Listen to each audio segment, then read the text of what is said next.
നടക്കുമ്പോ ആദ്യം കുറച്ചു ദിവസമൊക്കെ നല്ല വേദന ഉണ്ടായിരുന്നു. ഇപ്പോ അതങ്ങ് ശീലമായി പോയി. എല്ലാം ഫേറ്റ് എന്നല്ലാതെ എന്താ പറയാ. ഞാൻ അപ്പനോട് സൂചിപ്പിച്ച കാര്യത്തിന് ഇപ്പൊ ഒരു തീരുമാനം എടുക്കണം. എന്നാ ചേച്ചമ്മ? നിന്റെ കല്യാണക്കാര്യം തന്നെയാണ്. ഓ, അതിപ്പോ തീരുമാനിക്കാൻ എന്നാ, ഉടനെ അങ്ങ് നടത്തുക തന്നെ. അതെ, എന്റെ കാര്യത്തിന് മുമ്പ് ആദ്യം ഈ കാന്താരിയുടെയും ടോണിയുടെയും കല്യാണം നടക്കട്ടെ. ജീവിതത്തിൽ ആദ്യമായി അവിടെ മുഖത്തൊരു ചമ്മലും നാണവും ഒക്കെ വന്നു. ദൈവാധീനം. ഇവൻ ഈ പറയുന്നൊന്നും അപ്പം കാര്യമാക്കണ്ട. നടത്തുമ്പോ രണ്ടും കൂടെ ഒരുമിച്ച് നടത്തുന്നത് തന്നെയാ നല്ലത്. അതന്നെ. അല്ലെ റാണിമോള് കല്യാണം കഴിഞ്ഞ് പോയാ പിന്നെ 8ാം ക്ലാസ് തോറ്റ് എന്റെ മേരി കുഞ്ഞിനെ ട്യൂഷൻ എടുക്കാനെന്നും പറഞ്ഞ് ഇവൻ റബേക്ക ടീച്ചറെ വീണ്ടും വിളിച്ചു വരുത്തും. അമ്മച്ചിയുടെ ഓർമ്മ ദിവസം എടുത്തു വരില്ലേ? ശരിയാ, അന്ന് തന്നെ നടന്നതാ അതിന്റെ ഒരു ഭംഗി. അങ്ങനെയാണെങ്കിൽ മനസ്സമ്മതം ഉടനെ നടത്തിയ അരമനയിൽ ചീട്ട് വാങ്ങി 3 കൂട്ടി വിളിച്ചു വലിയ അങ്ങ് നടത്താം. എങ്കിൽ ഉടനെ തന്നെ മനസ്സമ്മതത്തിന് തീയതി ഉറപ്പിക്കാം.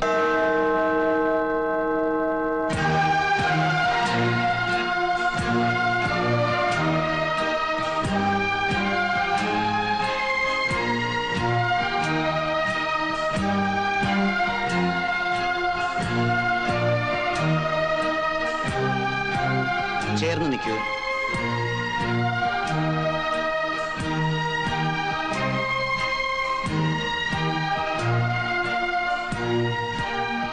ജോസഫ് എബ്രഹാം, ഈ നിൽക്കുന്ന റബേക്കയെ മറ്റുള്ളവരുടെ പ്രേരണയോ സമ്മർദ്ദമോ കൂടാതെ ക്രിസ്തുവിന്റെ നാമത്തിൽ തന്റെ ജീവിത പങ്കാളിയെ സ്വീകരിക്കുവാൻ സമ്മതമാണോ?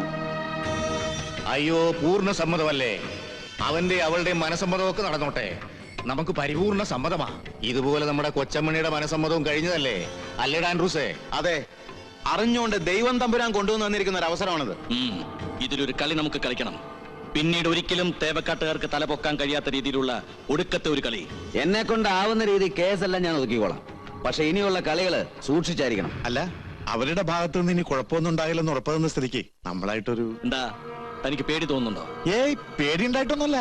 തടി കൂടിയത് കൊണ്ട് പഴയതുപോലെ ഓടാൻ പറ്റില്ല, അതുകൊണ്ടാ. അവര് ഞങ്ങളെ ഒരു പുല്ലും ചെയ്യലിടോ. പക്ഷെ ഞങ്ങൾ എന്താ ചെയ്യാൻ പോകുന്നത് താൻ കണ്ടോ? അതോടെ സർവ്വ കണക്കും തീരും. പിന്നെ തേവക്കാട്ട് ചോദിക്കാനും പറയാനും ആരും ഉണ്ടാവില്ല. നാട് മുഴുവൻ അവര് കല്യാണം വിളിക്കട്ടെ. തേവക്കാട്ട് മുറ്റത്ത് കല്യാണപ്പന്തൽ ഉയരട്ടെ. കല്യാണ വീട് ആഹ്ലാദത്തിന്റെ ഉച്ചകോടി വരെ എത്തട്ടെ. പക്ഷേ എന്റെ കൊച്ചമ്മണിയെ ഈ അവസ്ഥയിലാക്കിയവന്മാരുടെ തറവാട്ടിന്ന് ഒരു വെങ്കൊച്ചും മിന്നുകെട്ടി കെട്ടിയവന്റെ കൈപിടിച്ച് പള്ളിയിൽ നിന്ന് ഇറങ്ങില്ലടാ. എപ്പോ? ഓഹോ, നിങ്ങൾ പേടിക്കാണ്ടിരി, ഞാൻ വേണ്ട ഏർപ്പാട് ചെയ്തോളാം. അപ്പം വിളിച്ചായിരുന്നോ? കുര്യാക്കോസാ വിളിച്ചത്. ആ പാറക്കാടന്മാരെ നമ്മുടെ ടോണി മോനെ വീട്ടിൽ ചെന്ന് വീണ്ടും ഭീഷണിപ്പെടുത്തിയത്. ഇനി എന്നാ ചെയ്യൂടാ? തൽക്കാലം മറ്റാരും ഇതറിയണ്ട. കുട്ടപ്പായ എങ്ങനെ അറിഞ്ഞ നാളെ അവന്റെ കല്യാണം എന്നുള്ള കാര്യവും മറന്ന് വല്ല അവിവേകത്തിനിറങ്ങി പുറപ്പെട്ടു കളയും. ശരിയാ, എന്നാലും നമ്മളൊന്ന് കരുതിയിരിക്കുന്നത് നല്ലതാ. കല്യാണ സമയത്ത് അമ്മമാര് പള്ളിയിൽ കയറി വന്ന് എന്തെങ്കിലും കുഴപ്പമുണ്ടാക്കുന്ന എന്റെ പേടി. കെട്ടഴിയുന്നവരെ നമുക്ക് പോലീസിന്റെ സഹായം തേടിയാലോ? പള്ളിമുറ്റം നിറയെ പോലീസ് ഇറങ്ങാന്ന് പറഞ്ഞ അതല്ലാതെ മറ്റൊരു മാർഗവും ഞാൻ കാണുന്നില്ല. ഞാൻ എന്തായാലും തിരുമേനിയെ ചെന്ന് കണ്ട് വിവരങ്ങൾ ധരിപ്പിച്ച് വേണ്ടി വന്ന അനുവാദം വാങ്ങിച്ചു വരാം. എന്നാ പിന്നെ അത് തന്നെ നല്ലത്. ഞങ്ങൾ വാക്കുകൊടുത്ത കളക്ടർക്ക് തേവക്കാട്ടുകാരുടെ ഭാഗത്തുനിന്ന് ഇനി ഒരു കുഴപ്പമുണ്ടാവില്ലെന്ന്. പിന്നെ അവരിങ്ങനെ തുടങ്ങിയാൽ വിവാഹ സമയത്ത് പള്ളിയിൽ ഒരു സംഘർഷം ഉണ്ടായാൽ അത് നമ്മുടെ തിരുസഭയ്ക്ക് തന്നെ നാണക്കേടാ. കാര്യങ്ങൾ ഇത്രയൊക്കെ ആയ സ്ഥിതിക്ക് നമുക്ക് പോലീസ് സംരക്ഷണം ആവശ്യപ്പെടാം. ഓ, കർത്താവിന്റെ കൃപയുണ്ടെങ്കിൽ എല്ലാം മംഗളമായിട്ട് തന്നെ നടക്കും.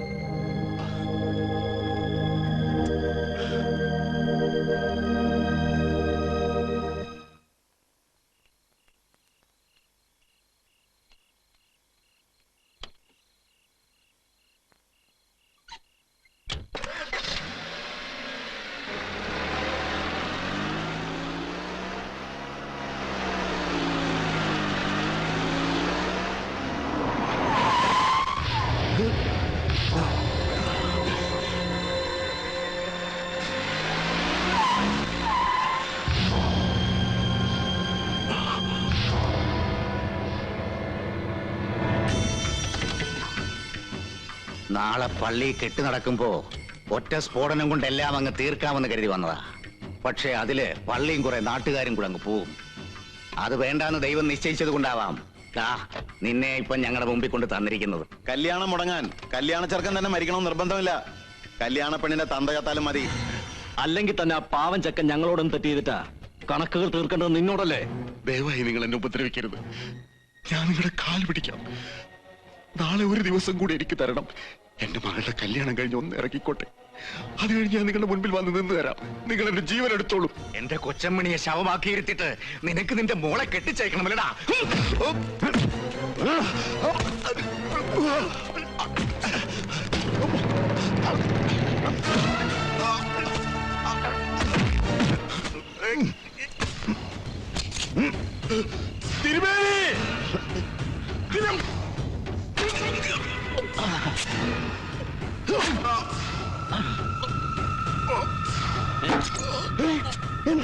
ആരാണ് കൊപ്പിയത്?